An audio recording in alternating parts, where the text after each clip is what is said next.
ଦେଖନ୍ତୁ ବର୍ତ୍ତମାନ ଆମେ କୁଡ଼ିଆ ପଞ୍ଚାୟତର କୁଡ଼ିଆ ଗାଁର ଏଠି 25 ଘର ଯେଉଁ ଅଛନ୍ତି ସେ ଗାନ୍ଧୀ ଛକ ପାଖରେ ଆମେ ସେଇଠି ଅଛୁ।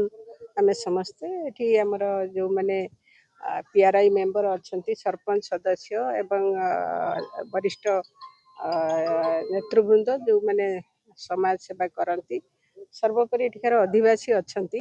ଏଠି ମୁଁ କିଛି ସାମ୍ବାଦିକ ବନ୍ଧୁ ମାନେ ଖବର ଦେଇଥିଲେ ଯେ 25 ଘର ଲୋକ ଗୋଟେ ସ୍କୁଲ ଅଛି, ଇଲେକ୍ଟ୍ରି ଅଫିସକୁ ମଧ୍ୟ ରାସ୍ତା ଅଛି। ଏଠି ଲୋକମାନେ ଅସୁବିଧାର ସମ୍ମୁଖୀନ ହେଉଛନ୍ତି, ପାଣି ଘେର ଭିତରେ ରହିଛନ୍ତି।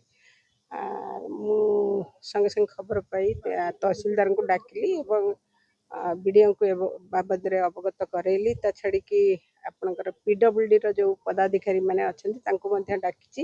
କେମିତି ଶୀଘ୍ର ଏଠି ଜଳ ନିଷ୍କାସନ ହେବ ତାର ବ୍ୟବସ୍ଥା ଅତି ଶୀଘ୍ର କରାଯିବ।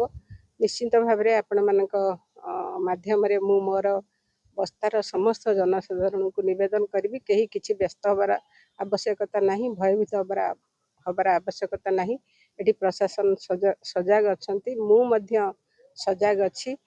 ମହାପ୍ରଭୁ ନ କରନ୍ତୁ କାହାର କେତେବେଳେ କୌଣସି ଅସୁବିଧା ନ ହେଉ, ସେ ଇଲେକ୍ଟ୍ରିସିଟି ହେଉ କିମ୍ବା କିଏ ପାଣି ଘେର ଭିତରେ ରହିକି ଅସୁବିଧାରେ ସମ୍ମୁଖୀନ ହେଉ ନ ହୁଅନ୍ତୁ କେହି।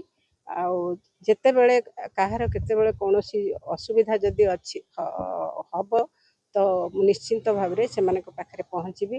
ଆଉ ପ୍ରଶାସନ ମଧ୍ୟ ଯତ୍ନବାନ ହେବ, ଶୁଖିଲା ଖାଦ୍ୟ ମଧ୍ୟ ଦିଆଯାଉଛି। ତା ଛାଡ଼ିକି ବିଭିନ୍ନ ପଞ୍ଚାୟତରେ ଯେଉଁଠି ଲୋକମାନେ ରାନ୍ଧିବାର ସୁଯୋଗ ପାଉନାହାନ୍ତି ସେମାନଙ୍କୁ ମଧ୍ୟ ରନ୍ଧା ଖାଦ୍ୟ ବଣ୍ଟନ କରାଯାଉଛି।